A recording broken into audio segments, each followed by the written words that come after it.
Welcome to career foundation Ranchi Jharkhand. Career foundation के CF teacher exam channel पर मैं श्याम कुमार आप सभी का वेलकम करता हूं, स्वागत करता हूं। आप देख रहे होंगे स्क्रीन पर कि आज हम लोग एक अत्यंत महत्वपूर्ण मुद्दे पर चर्चा डिस्कशन करने जा रहे हैं, क्योंकि जब से मैंने UGC नेट पॉलिटिकल साइंस के पाठ्यक्रम के आधार पर जिन महत्वपूर्ण परीक्षाओं की तैयारी को लेकर चर्चाएं शुरू की थी कि कैसे बिहार में होने वाली 10+2 PGT पॉलिटिकल साइंस या फिर बिहार में होने वाली आगामी बिहार एलिजिबिलिटी टेस्ट, बिहार पात्रता परीक्षा के अंतर्गत जो वहां पर असिस्टेंट प्रोफेसर, सहायक प्राध्यापकों की नियुक्ति की जानी है, या झारखंड में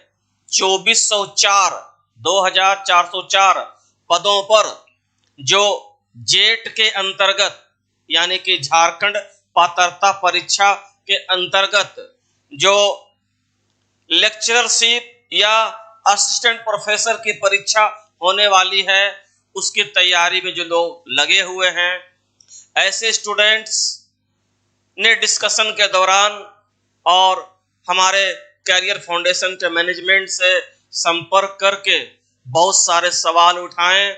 उनका सवाल जायज भी है कि कम से कम एक सेशन उन बिंदुओं पर, उन पॉइंट्स पर लिया जाए जो इस तरह की परीक्षाओं के लिए एज लिमिटेशन या क्या क्राइटेरिया होगा या फिर क्या रिजर्वेशन का प्रोविजन होगा, उन सभी बातों पर वे अपनी रुचि दिखाई है कि इनके बारे में जानकारियां उन लोगों के पास बहुत कम है। हालांकि एक बात मैं क्लियर कर देता हूं कि UGC यूनिवर्सिटी ग्रांट कमीशन, विश्वविद्यालय अनुदान आयोग, जिसका गठन 1948 में सर्वपल्ली राधाकृष्णन की अध्यक्षता वाली आयोग की सिफारिश पर की गई और भारतीय संसद 1953 में एक कानून बनाकर विश्वविद्यालय अनुदान आयोग को वैधानिक दर्जा प्रदान किया। वही UGC साल में 2 बार परीक्षाएं लेती है, नेट और JRF की, और इस परीक्षा में क्वालिफाई या उत्तीर्ण होने का अभिप्राय होता है कि आप भारत के किसी भी यूनिवर्सिटी या कॉलेजेस में आप पढ़ाने के लिए एलिजिबल हो गए हैं। तो ये एक अलग चीज है, लेकिन सवाल अधिकांश बिहार, झारखंड और दूसरे राज्यों से पूछे जा रहे हैं कि वहां पर इस तरह की परीक्षाएं जो होती है उसकी क्राइटेरिया क्या होती है। तो आज हम लोग मुख्य तौर पर हमने मतलब कि डिसीजन लेकर ना ये स्पेशल क्लास रखा है कि ताकि इस तरह की परीक्षाओं को लेकर जो भी भ्रांतियां, जो भी कंफ्यूजन आपके मन में है वो दूर हो सके। ठीक है, आज की क्लास का मुख्य उद्देश्य यही है। बहुत ऐसे कैंडिडेट्स हैं जिनके फोन आ रहे हैं इंक्वायरी पर, कई लोग व्यक्तिगत रूप से मुझसे संपर्क में हैं। मान लिया जाए कि मेरे ऐसे सैकड़ों स्टूडेंट्स हैं जो नेट क्वालिफाई करके, JRF क्वालिफाई करके, ठीक है, असिस्टेंट प्रोफेसर के तौर पर विभिन्न कॉलेजों, विश्वविद्यालयों में पढ़ा रहे हैं। उनको कहीं दिक्कत नहीं होती है, लेकिन अभी जो जस्ट पोस्ट ग्रेजुएशन किया है, या मान लिया जाए कि कुछ ऐसे स्टूडेंट्स हैं हमारे बिहार से, झारखंड से, दूसरे उत्तर प्रदेश, मध्य प्रदेश, छत्तीसगढ़, उत्तराखंड जैसे राज्यों से, वहां से भी फोन आ रहे हैं कि लेक्चरशिप की परीक्षाओं के लिए कुछ विशेष बिंदुओं पर चर्चा किया जाए। ठीक है, तो आज का सेशन उसी को डिवोटेड है, उसी को समर्पित है। ऐसे स्टूडेंट जो जस्ट अभी पास आउट हुआ है, मास्टर डिग्री एमए किया है या एमकॉम किया है या एमएससी किया है, या मान लिया जाए ऐसे सैकड़ों हजारों कैंडिडेट्स हैं जिन्होंने टीचर बनने, चाहे वह असिस्टेंट प्रोफेसर हो, हाई स्कूल के टीचर हो या 10+2 पीजीटी के टीचर हो, उन लोगों ने अगर एमए कर लिया है या नहीं किया है, अपीयरिंग केस में है, तो उन्हें नेट में अपीयर होने दिया जाएगा, नहीं दिया जाएगा, और दिया जाएगा तो किस स्थिति में दिया जाएगा, क्या शर्तें होगी, इन तमाम चीजों पर आज हम लोग डिस्कस करने वाले हैं। आज का सेशन बहुत ही महत्वपूर्ण है, ठीक है, क्योंकि किसी परीक्षा की तैयारी से पहले उस परीक्षा के मामले में एक कैंडिडेट से जो भी अपेक्षाएं की जाती है, जो भी एक्सपेक्टेशन की जाते हैं, ठीक है, वो बहुत जरूरी है। अभी देख लीजिए झारखंड में हाल ही में समाचार पत्रों में कई बातें देखने को मिली, जैसे कि आप देखेंगे 2016 के आसपास झारखंड में हाई स्कूल टीचर की एग्जाम हुई थी, टीजीटी, ट्रेंड ग्रेजुएट टीचर, जिसमें मेरे 48 स्टूडेंट का फाइनल सिलेक्शन हुआ इतिहास और नागरिक शास्त्र में। उसमें से कई ऐसे स्टूडेंट्स थे जिन्होंने सब्सिडरी में हिस्ट्री और सिविक्स रखा था और वो एग्जाम क्वालिफाई कर लिया, लेकिन अभी तक उनकी नियुक्तियां नहीं की गई और उनके रिजल्ट रिजेक्शन में, यानी कि उनके रिजल्ट रिजेक्शन में डाल दिया गया है। अब उनकी नियुक्ति का मामला अधर में लटका हुआ है। तो ऐसा क्यों हुआ? अगर मान लिया जाए कि एग्जाम से पहले ही यह बात क्लियर कर दी जाती कि हिस्ट्री सिविक्स लेकर झारखंड में हाई स्कूल की तैयारी करने वाले कैंडिडेट्स के लिए जरूरी है कि उनका 3 इयर्स ऑनर्स जो पेपर है, या तो हिस्ट्री हो या पॉलिटिकल साइंस हो, और सब्सिडरी में अगर ऑनर्स में पॉलिटिकल साइंस हो तो सब्सिडरी में हिस्ट्री होना चाहिए, या हिस्ट्री में ऑनर्स है तो सब्सिडरी में पॉलिटिकल साइंस है। इस तरह की शर्तें उस समय नहीं थी और झारखंड के किसी भी विश्वविद्यालय में इस तरह इतिहास और पॉलिटिकल साइंस लेने की कोई व्यवस्था भी नहीं थी। तो ऐसी स्थिति में आप देखेंगे कि बहुत सारे स्टूडेंट्स का भविष्य अधर में अंधकारमय हो गया। तो मैं यही कहता हूं कि किसी भी एग्जाम की तैयारी को लेकर उस एग्जाम की जो टर्म कंडीशन रूल रेगुलेशंस होते हैं उसके बारे में आपकी जानकारी पुख्ता होनी चाहिए। कहीं ऐसा ना हो कि आपकी नियुक्ति हो जाए, आपकी मेहनत रंग ला जाए और बाद में पता चले कि आप परीक्षा के कुछ ऐसे शर्तों को पूरा नहीं करते हैं और आपकी सारी मेहनत बेकार हो जाए, जैसा कि झारखंड में हाई स्कूल के टीचर में इतिहास और नागरिक शास्त्र के विद्यार्थियों के साथ हुआ है।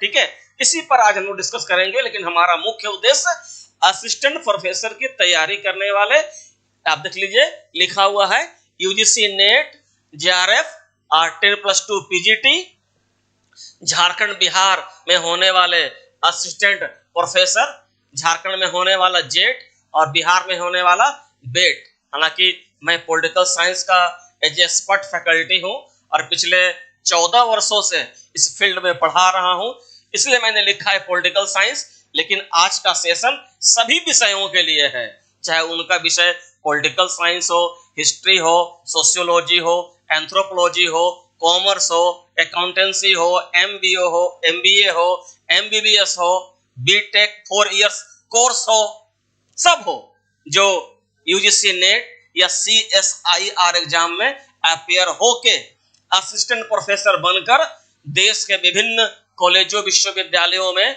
अध्यापन की सेवा देना चाहते हैं, उन सब का सेशन है ना। याद रखिएगा, ये केवल पॉलिटिकल साइंस के लिए नहीं है। This session is not only for political science, ठीक है, this session is for all subjects.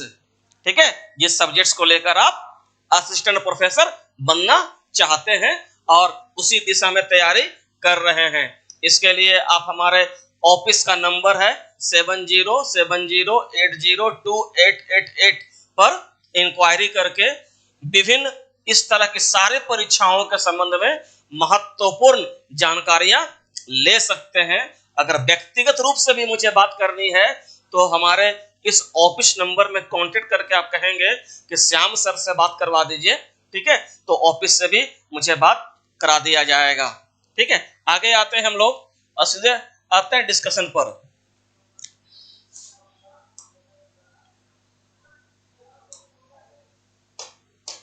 देखिए हम लोग किन किन बिंदुओं पर पहले डिस्कस करते हैं। पहले आते हैं कि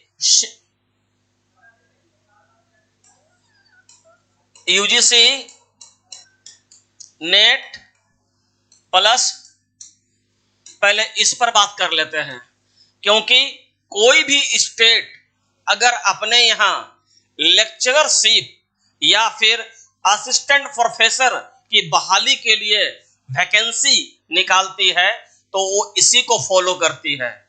आपको पता होगा कि राज्य के सभी विश्वविद्यालयों में, ठीक है, जो असिस्टेंट प्रोफेसर की नियुक्ति की जाती है उसके रेगुलेशंस कौन तय करता है? यूनिवर्सिटी, यानी कि यूजीसी, यूनिवर्सिटी ग्रांट कमीशन तय करती है। तो यूजीसी साल में 2 बार परीक्षा लेती है, ठीक है, एक बार लेती है आपका जून में एक बार और दूसरा बार लेती है दिसंबर के माह में। ये सबको पता है, मुझे लगता है कि जो लोग इस एग्जाम में बैठते हैं, ठीक है। तो पहले हम लोग ये देखें कि नेट और जेआरएफ क्या है।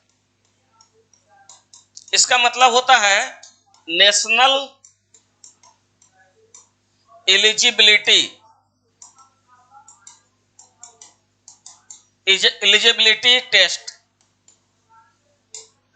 टेस्ट है इसका मतलब, और हिंदी में बोलते हैं राष्ट्रीय पात्रता परीक्षा। राष्ट्रीय पात्रता परीक्षा कहते हैं इसको, ठीक है। अब इसमें देखिए कि नेट के लिए क्वालिफिकेशन क्या होना चाहिए। नेट के लिए क्वालिफिकेशन होना चाहिए, 2 कंडीशन है। एक आप या तो है कि आप एमए यानी कि स्नातकोत्तर कहते हैं ना, यानी कि आपके पास क्या होना चाहिए? मास्टर डिग्री, यानी कि आपने मान लिया जाए कि एमए या एमकॉम आपने कर लिया है, ठीक है। इसमें कुछ केस सीएसआईआर का भी है तो बाद में हम लोग चर्चा करेंगे। एमए या एमकॉम आपने किया है, अकाउंटेंसी से किया, कुछ भी किया हो, सब्जेक्ट चाहे कुछ भी हो, उसमें आपने क्या किया है? उत्तीर्ण कर लिया है, उत्तीर्ण किया है। मान लिया जाए कि आपने एमए की परीक्षा उत्तीर्ण किया है, तो इसमें भी कई कैटेगरीज है। जैसे कि मान लीजिए कि आप जनरल हैं ना, तो आपके पास क्या होना चाहिए? ठीक है, विथ 55% प्लस एमए होना चाहिए, यानी कि जिस विषय में आपने मास्टर डिग्री लिया है सेंट्रल यूनिवर्सिटी से या किसी भी राज्य के विश्वविद्यालय से, और आप जनरल कैटेगरी में आते हैं, तो आपके पास एमए के साथ 55% मार्क्स होना चाहिए। अब 55% का मतलब राउंड फिगर में नहीं होना चाहिए, ठीक है। अगर मान लिया जाए कि आपका 54.9% है, ठीक है, आपका एमए में या एमकॉम में, तो आप नेट अपियर नहीं हो सकते हैं। याद रखिएगा, अगर आप जनरल कैंडिडेट हैं तो 54.9% में भी आपको नेट में अपियर होने नहीं दिया जाएगा। ये राउंड फिगर में नहीं, एग्जैक्ट, यानी कि मिनिमम इतना होना चाहिए या इससे अधिक होना चाहिए, ठीक है। अगर आप एससी, एसटी, ओबीसी और एक है आपका ट्रांसजेंडर ना,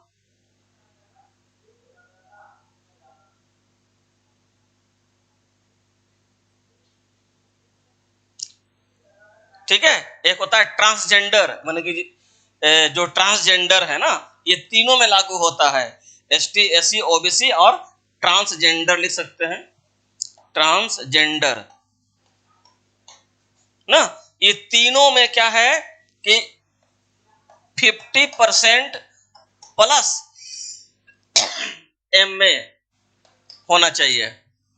यानी कि आप जनरल कैंडिडेट हैं तो आपका मिनिमम 55% के साथ मास्टर डिग्री होना चाहिए। अगर आप एससी एसटी ओबीसी या ट्रांसजेंडर वर्ग में आते हैं, ठीक है, तो आपका एमए होना चाहिए मिनिमम 50% प्लस विथ एमए। अब एक और सवाल उठता है कि अपेयरिंग केस में क्या होना चाहिए, इस पर भी लोग डिस्कस कर लेते हैं। मान लिया जाए कि अपेयरिंग केस क्या है, अपेयरिंग केस में क्या होगा। इसे मान लिया जाए सपोज कि कोई स्टूडेंट एमए यानी कि मास्टर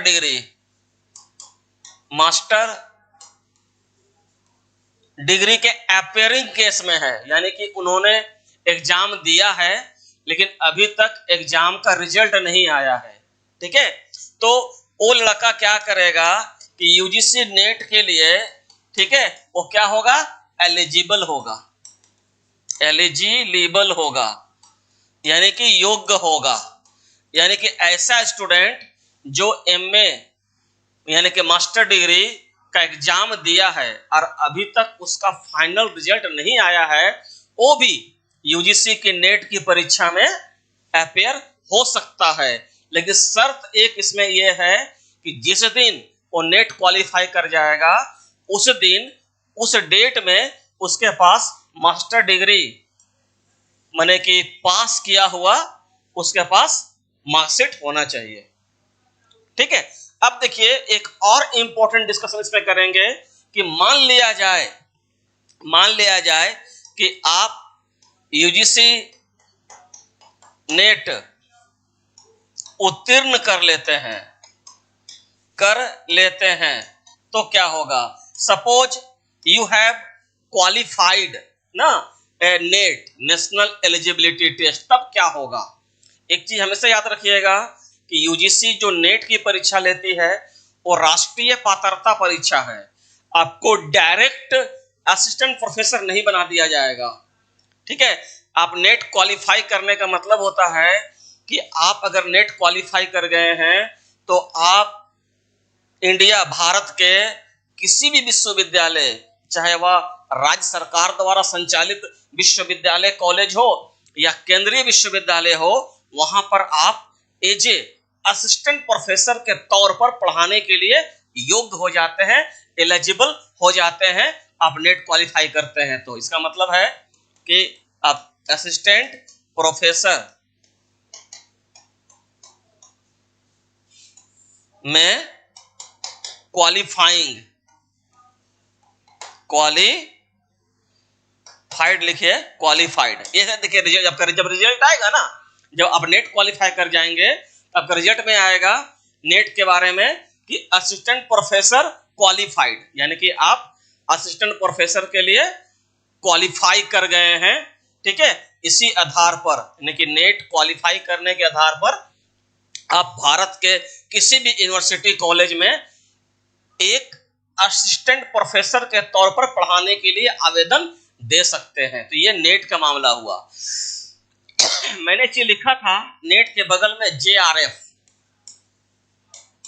जेआरएफ है और एक नेट है, ये दोनों को पहले समझिए। अगर हम बात करते हैं एज लिमिटेशन की, ये भी कई सवाल पूछा है जो हमारे नए स्टूडेंट हैं जो असिस्टेंट प्रोफेसर को अपना करियर बनाने जा रहे हैं और अभी जस्ट एमए किए हैं या एमए कर रहे हो, ठीक है। तो उसमें एज लिमिटेशन क्या है। नेट में एज लिमिटेशन है मतलब कि 60 साल तक, यानी कि आप 60 साल तक नेट की परीक्षा में बैठ सकते हैं, ये एज लिमिटेशन है, ठीक है। ये मैक्सिमम है। और अगर मिनिमम की बात करेंगे न्यूनतम का, तो ये 21 इयर्स है मास्टर डिग्री के लिए, ठीक है। ये हो गया। अब क्या बच गया, एक बच गया जेआरएफ। तो जेआरएफ का मामला थोड़ा सा अलग है।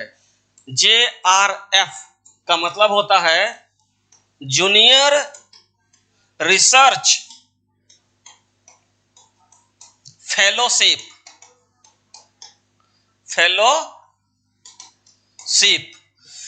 जूनियर रिसर्च फेलोशिप, इसमें थोड़ा सा एज लिमिटेशन का मामला थोड़ा सा इसमें अलग है।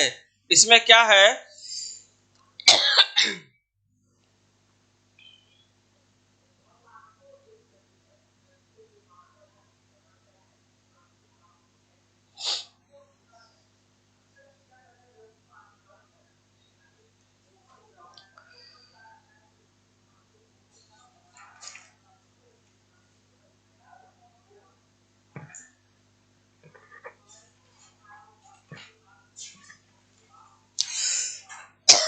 एक मिनट, इसमें कुछ डाटा है समझाने लायक।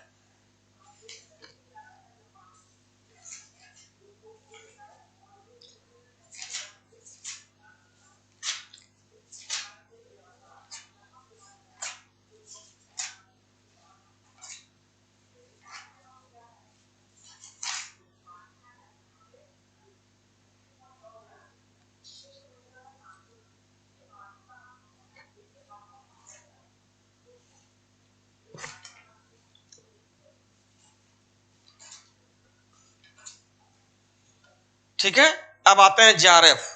जेआरएफ में क्या है कि इसमें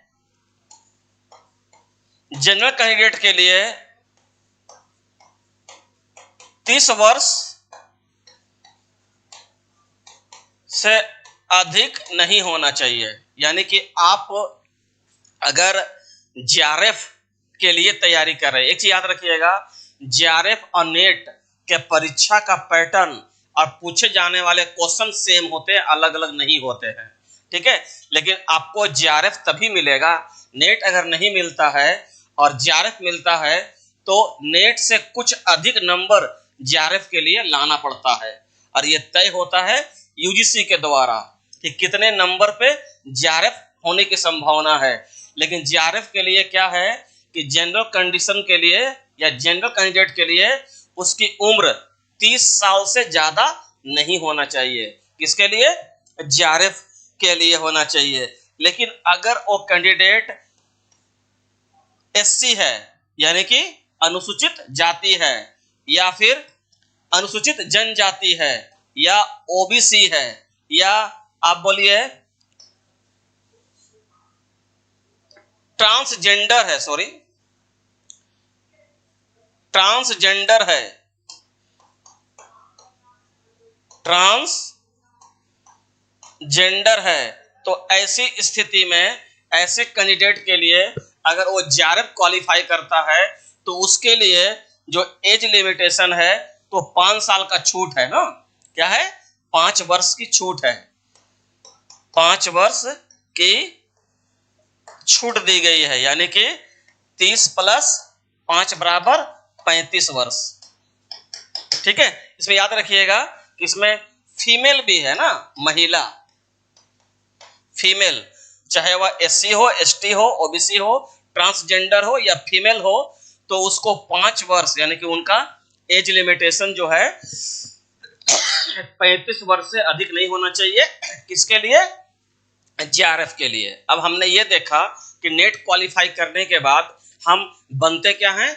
असिस्टेंट प्रोफेसर के लिए क्वालिफाई कर जाते हैं। अगर हमारा जेआरएफ हो जाता है तब क्या होगा? देखिए, अगर हमारा जेआरएफ हो जाता है तो उसके लिए क्या होगा?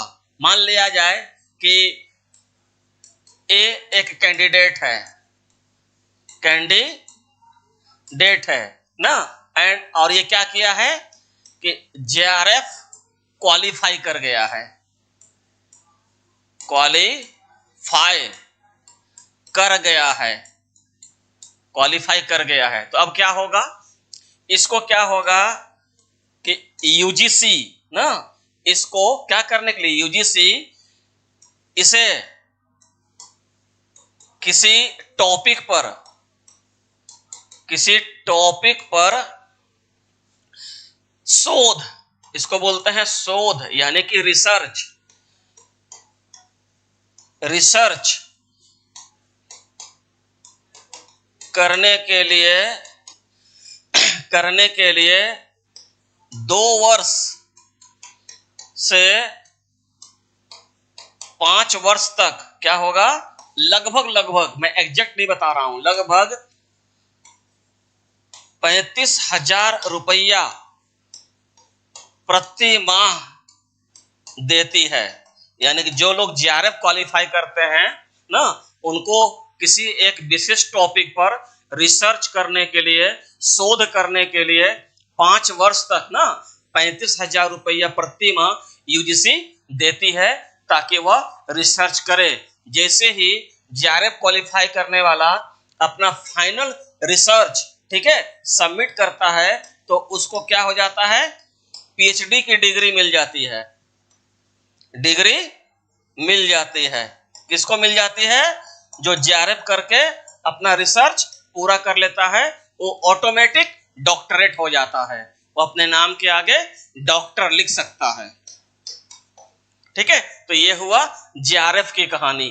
ठीक है, लेकिन याद रखिएगा, जेआरएफ किसी को तभी मिलता है जब उसका मार्क्स जो है, उसका जो अंक है एग्जाम में, ठीक है, नेट से कुछ अधिक आता हो और वह एज लिमिटेशन की शर्तों को पूरा करता हो। मान लिया जाए कि मैं एक कैंडिडेट हूं, ठीक है, और मैंने जेआरएफ का नंबर ले आया और जेआरएफ से ज्यादा ले आया, लेकिन मैं एक जनरल कैंडिडेट हूं और मेरी आयु 30 साल से अधिक है, तो मुझे जेआरएफ नहीं मिलेगा, मुझे क्या मिलेगा, नेट मिलेगा।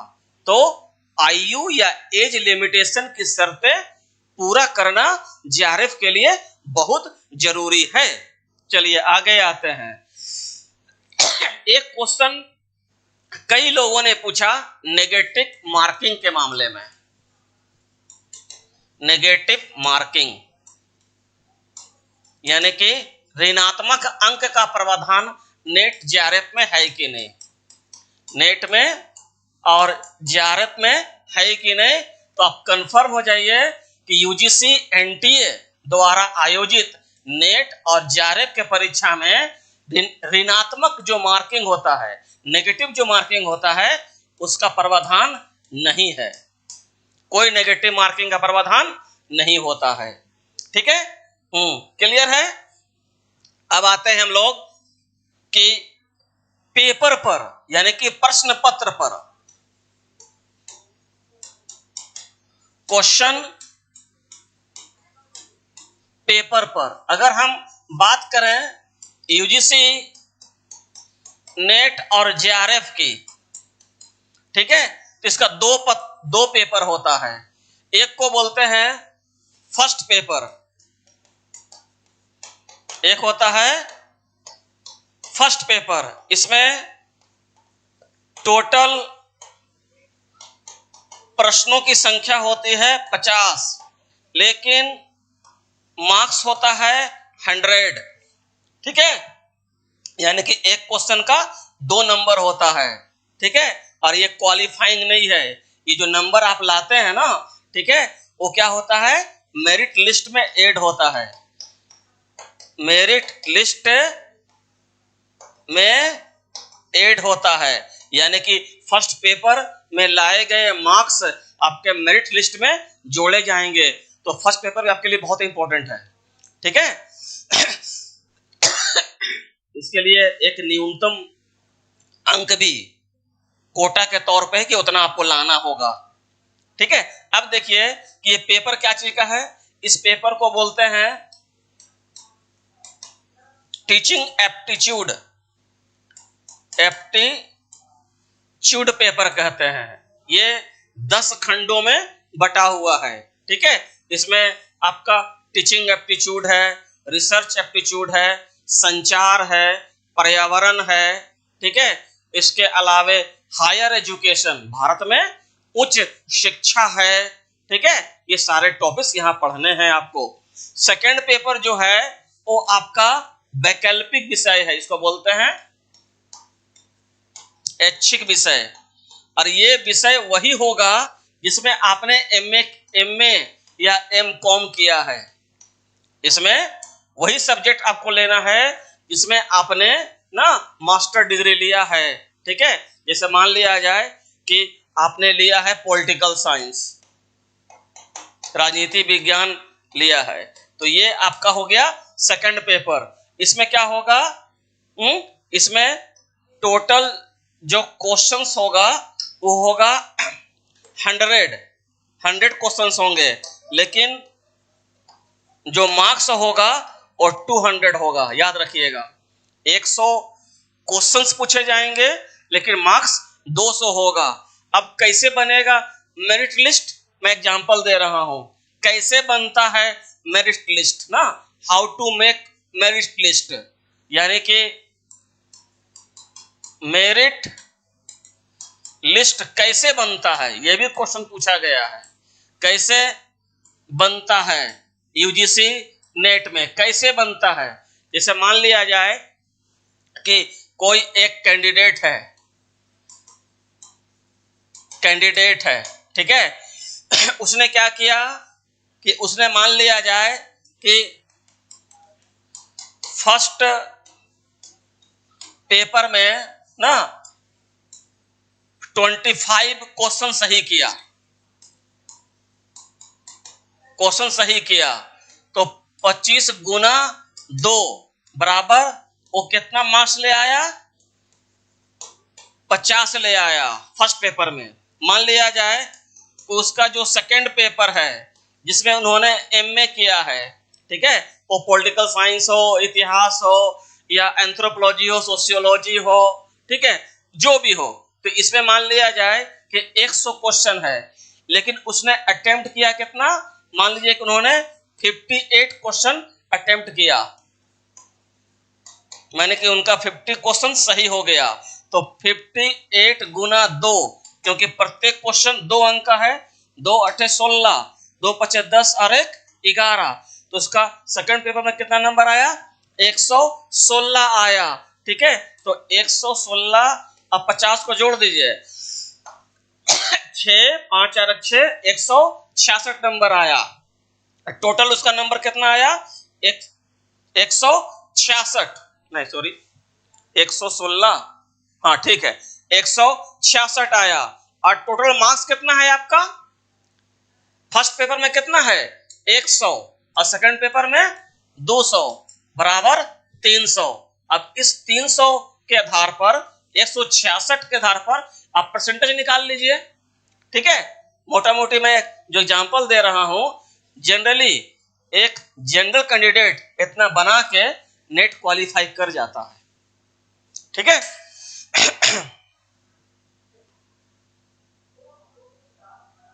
क्लियर है।